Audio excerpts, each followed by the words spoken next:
I still replay that day in my head sometimes because going through a healing journey, you're pulling back layers of Yes. traumatic experiences.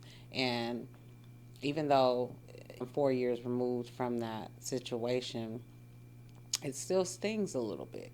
Nana is my brother's daughter who lost her life last year. As a black therapist, right, I come into the space like, yeah, I get it, you can't quit. If there's nothing that I can say but I validate you, because I've been there and I know how it feels, and that shit sucks. And That's deep. I need that. I'm glad you held space for me to share that. welcome to another edition of Pain and the Purpose podcast. All right. Welcome to this edition of the Pain and the Purpose podcast.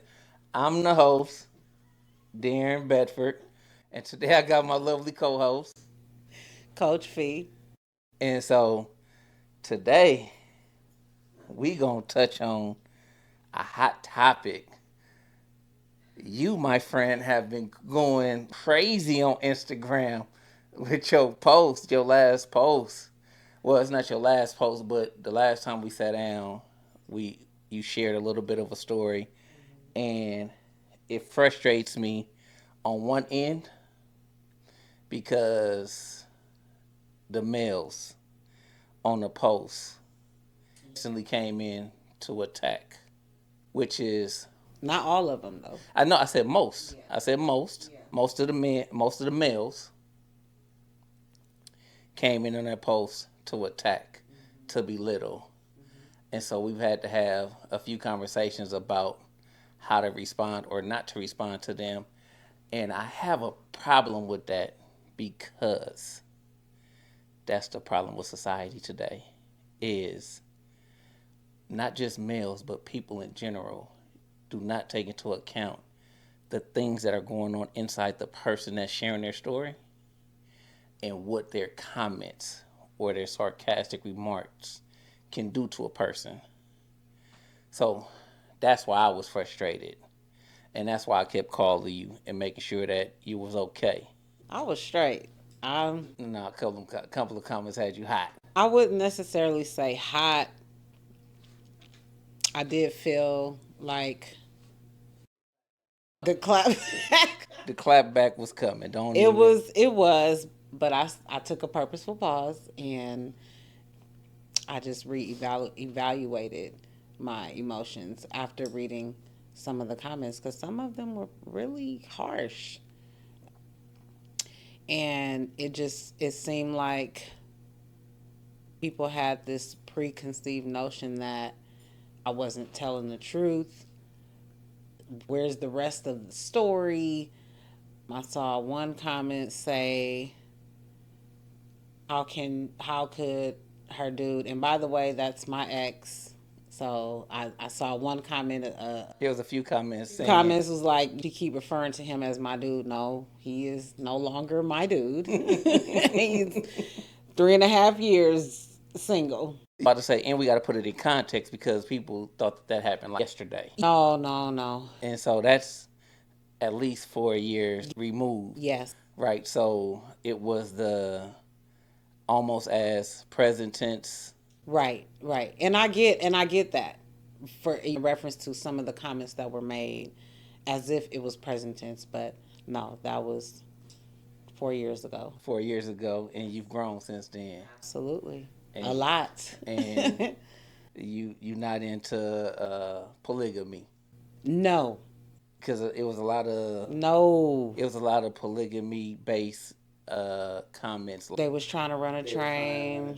They was trying to see if she was down to let the partner hit. See if I was loyal. I passed the loyalty test. All of this. But if you pass the loyalty test and then you get dropped, that's a hell of a test to fail.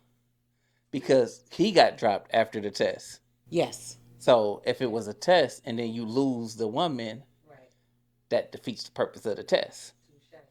People don't think that far. And then one dude accused me of having too much estrogen in my system. I pander to women.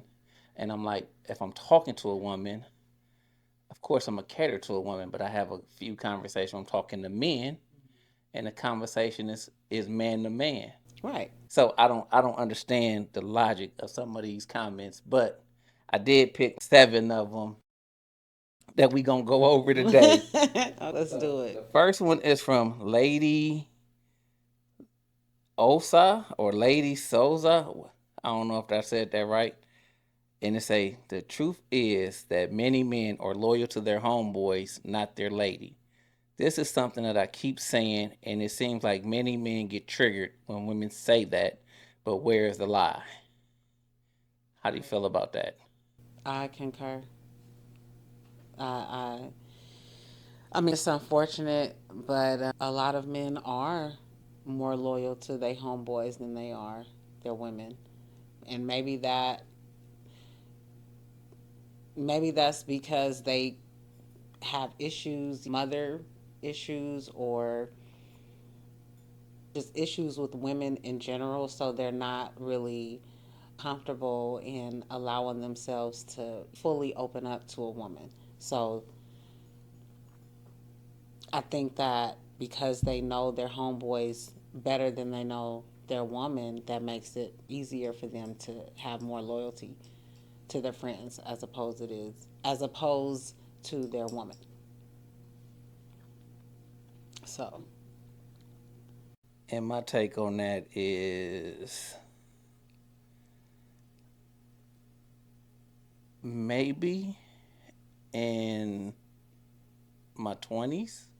You know what I mean? Maybe during my street tenure, because you have to depend on your homeboys a lot in the streets to watch your back. Y'all do a lot of shit, not just pertaining to women, but you get into street problems, and these guys are around you a lot. Or someone else pointed out in another episode that when you wake up, you expect to see your homeboys every day if you go to the block. So I could see it from that aspect, but I could not see myself at almost 50 being more loyal to my homeboys than I am the lady that I'm sleeping with. but that's because you've grown, D. You're a lot wiser. There are some men that are in their 50s that still act their shoe size. So I'm just saying, am I lying? I wouldn't be able to confirm or deny that because firsthand that I don't really deal with a lot of people. Right, but you can clearly, Clearly from these comments. From these if based on these comments, you're absolutely correct. But based on my life, I would know because I'm not connected to many men. All right. So the second one come from Mr. DJ Throne. I understand what she's saying. I will say, me personally, you wouldn't be able to assume because I'm calmly talking to someone who has crossed a boundary. It doesn't mean that the person isn't in danger. And if I were to leave with any relative, anyone, relative, friend, police officer who crossed that boundary, that's a foreshadow to what I specialize in. Walking people out the door and that person never being able to have another interaction with you or possibly anybody, depending on what I decide. The talking is the trial, the leaving together is the execution on the way. But that's just my bias and opinion, and I know everyone is different. And that was coming from a man. So what he's saying is, no, I'm not going to address it in front of you. But that doesn't mean the situation is not going to get handled.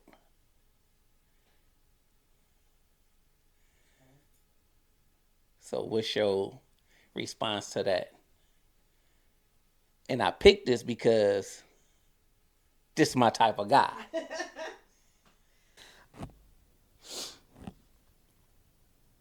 I like that. I can appreciate his take on what he viewed and the way that he would have handled it. I think that was an element of surprise, so to speak, right?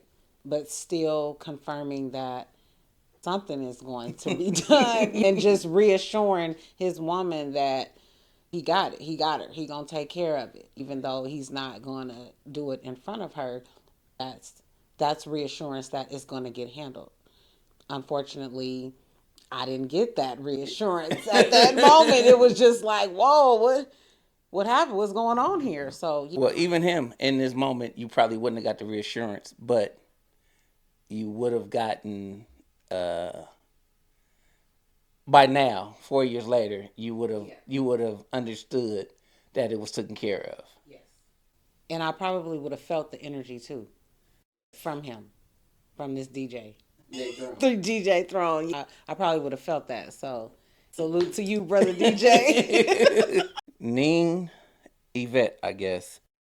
She said, I understand. I have been in a situation like that. Nothing was said, nothing was done, and I feel like you. His teeth should have been on the floor, but unfortunately, I was like you, but I stood up for myself and put both of their ass out. That's what's up.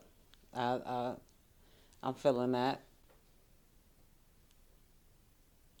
I appreciate the fact that she can relate to where I was coming from, and I think more women should feel compelled to stand up for themselves in a situation like this. Because I don't feel like I didn't. I feel like I did. But however, I feel like I could have done. Remember, I said I could. I feel like I could have did. I should have did more. I should have threw the pot of hot boiling water on them because I was making grits. But I can appreciate her comment, her take on that. So this A Street Tone cat, he one of the ones who he been going back and forth, leaving a bunch of comments, right? Going back and forth with a bunch of different people on the. So this particular comment just simply say, "You passed the test." What test? My thing is, why do men feel like I get it. There are some scandalous women out here, but not all of us rock like that. So I don't understand why we all get categorized as unloyal, unfaithful, scandalous, and then for him to say, "Oh, I passed the test," because what test was I being put through, supposedly? I don't know. And if you pass the test, that means your ex dude failed the test, and that's why he your ex. So that's a crazy place to put yourself in, because if you didn't, if you when I keep reading this, you pass the test, you pass the test. I see that a lot. I've seen that a lot. I've seen it a lot too, right? So what happens if you fail the test? That means you just sleep with both of them, and then y'all live happily ever after. Like, how's that supposed to go? Like, some people get down like that, though. I know a couple of women that's in polygamous relationships, and I get that, right? But I don't think none of those polygamous relationships started off with a test. No, that's discussed in the beginning, I think it's a conversation and it's an agreement in the beginning. in the beginning. So I don't. So it was several people keep yelling this test, and I'm trying to figure out what is the test, Right. and why is it a test, Right. and what happens when one person passes and the other person fails.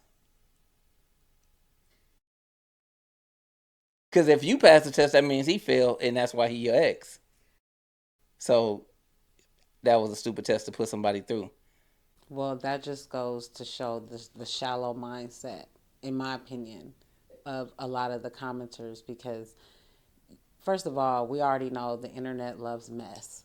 Most definitely. So they hear he grabbed himself, and then I go and I got my dude, my ex, in the room, Yeah. So they gravitated to that first, but then once the story unfolds and you hear my take on it and how I felt, by not feeling like I was protected, why do I get jumped on for feeling like that? And then this whole test thing, that seemed to be a common comment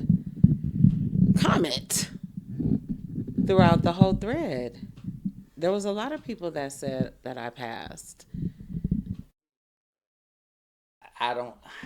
I honestly don't understand it, but we going over the comments, and this is just what we doing right now. So, Mr. Supreme Cuts, he didn't see it, and he's supposed to take your word. We would have left too, not trying to be a part of her plan. The brick lady messed it up for women. I don't know what that's supposed to mean. I don't know. We just can't believe everything we hear as truth because it's on the internet.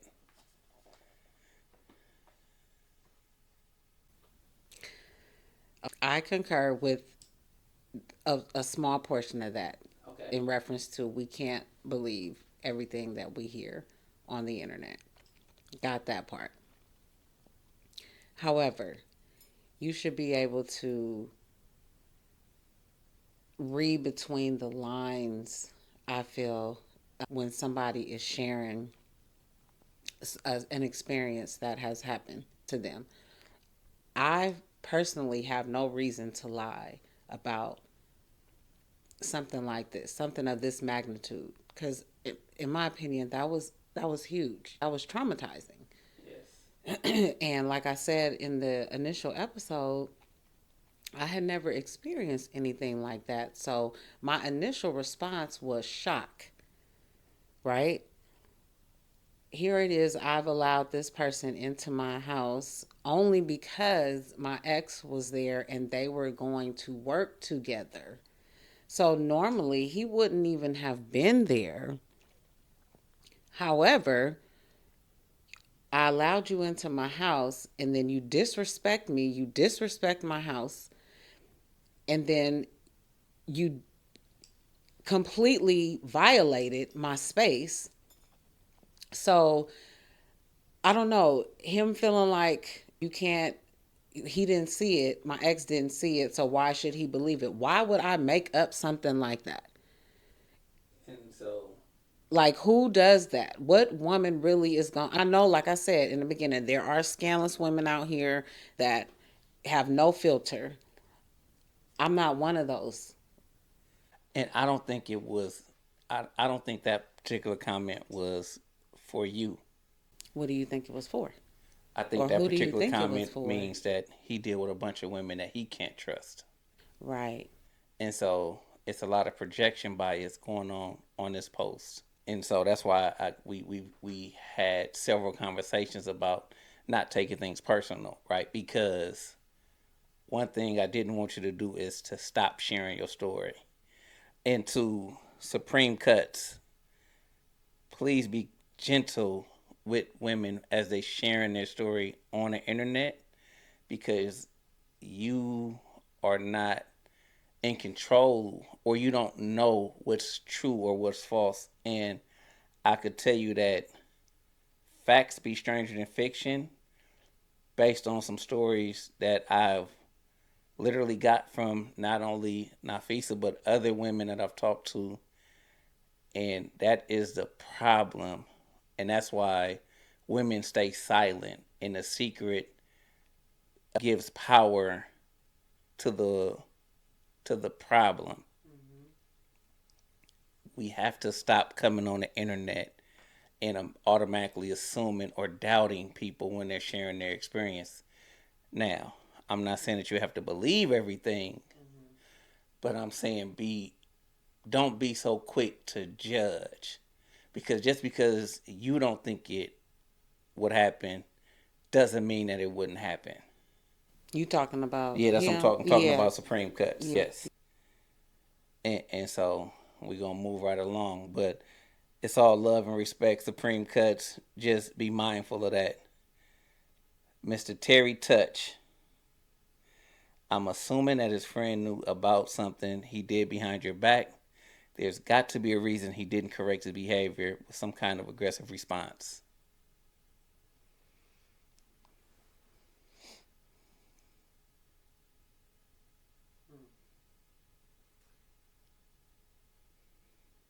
Well, I can't confirm or deny that, right? Because they were the friends, so it's possible.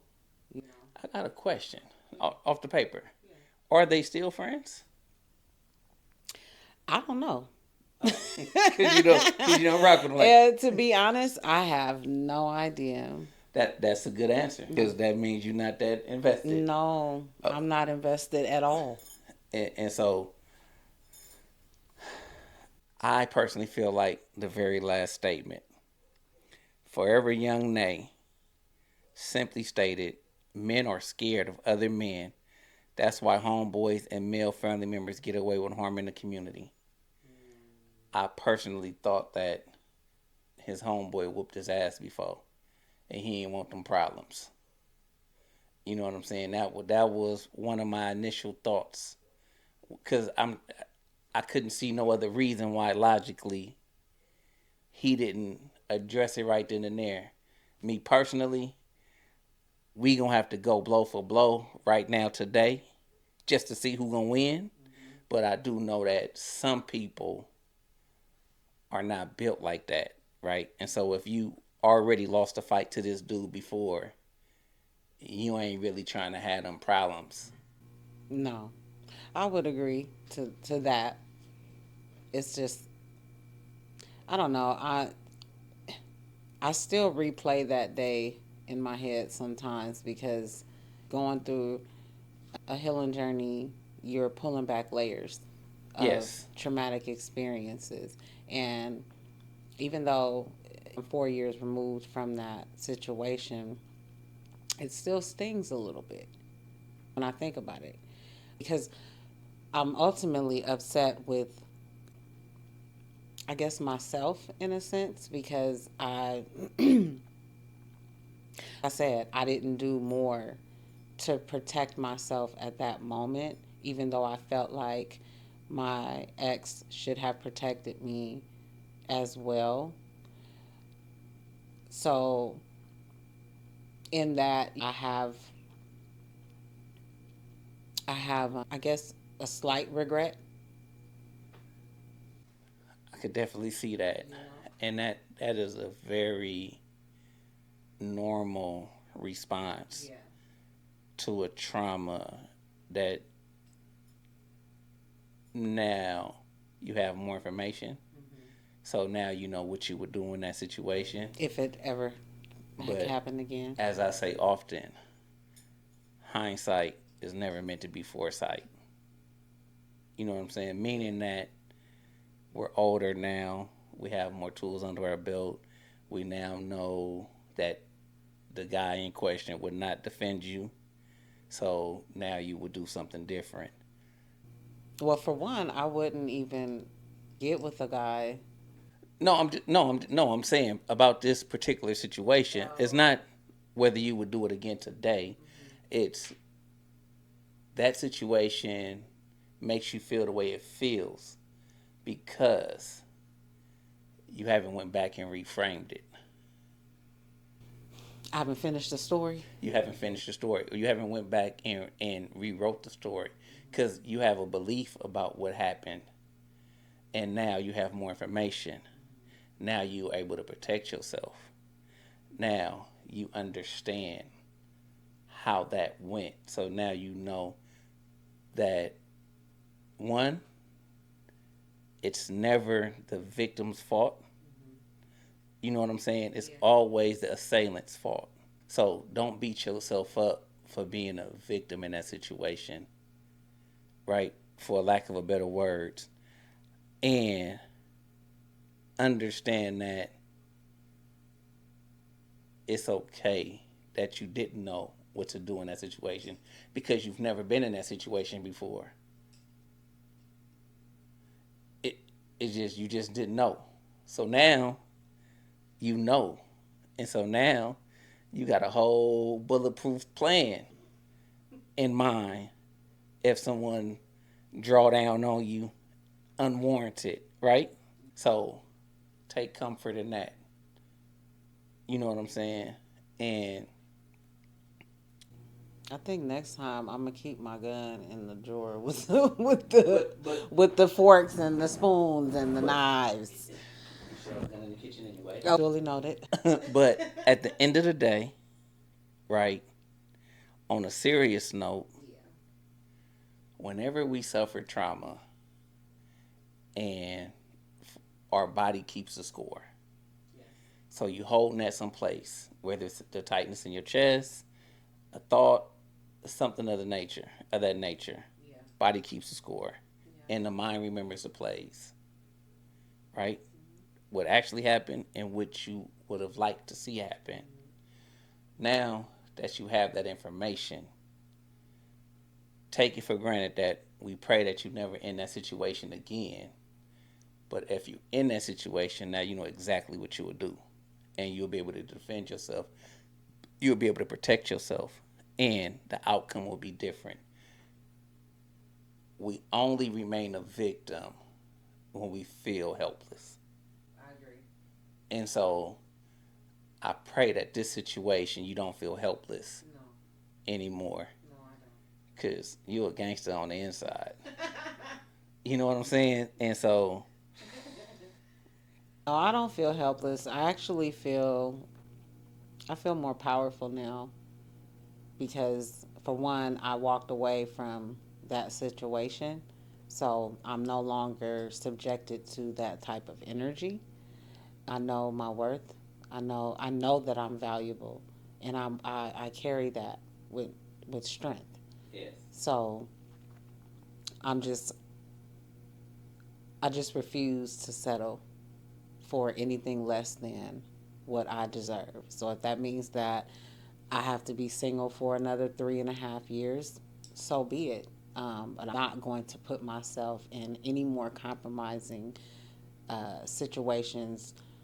Anybody with any human, I don't care who it is. So, and especially if it's somebody who I'm considering my partner, you know. No, I don't feel helpless. I don't feel like a victim anymore. I definitely feel like a queen. Yeah, you're definitely a queen. Okay, I feel like the goddess that I am, right? And I'm standing in that. It's an unfortunate situation, but it was a learning experience, and it put things into a broader perspective. It showed his true colors, right? Mm-hmm. And now I just move accordingly. And so I think that's it. That's all that needs to be said about this episode. So with that being said, this has been a lovely edition of the Pain and the Purpose podcast with the co-host Coach Fee. We addressed everything. Hopefully, I'll try to tag everybody in the post that I use their questions. Being said, go out and have a beautiful day. If you have suffered some type of traumatic experience and you have not talked about it, get you somebody that you can talk about it with. Because I also seen a lot of comments on that post of other women who have experienced something similar, and it doesn't feel like they were able to talk about it as openly and freely as Coach Fee has. Right. Start creating your safe space. The Pain and the Purpose podcast is a safe space for people to share their experiences, and then we work through it in real time in front of the world for y'all to see, and hopefully y'all can start processing what y'all going through. And just understand that these are real, raw, and uncut.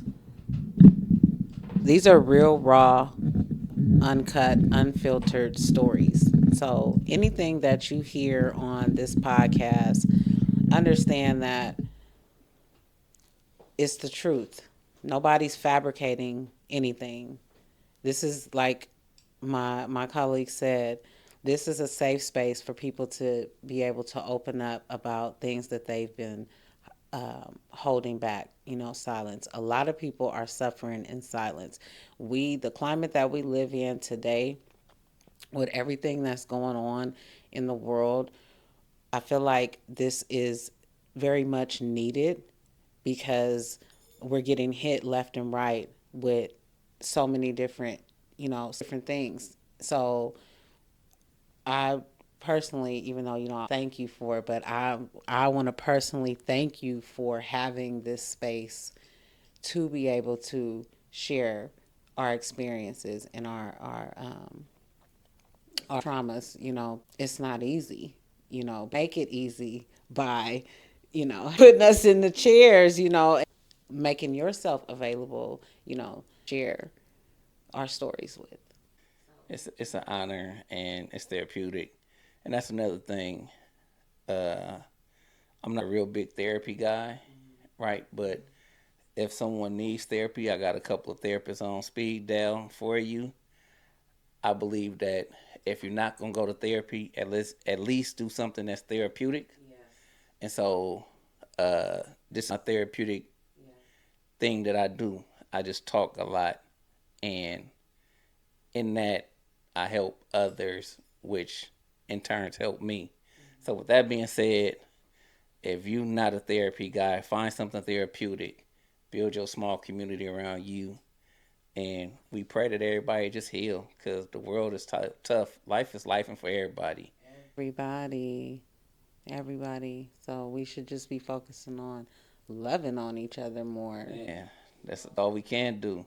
And with that being said, this has been a lovely edition of the Pain and the Purpose podcast. Hope y'all have an amazing day. We love you. Peace.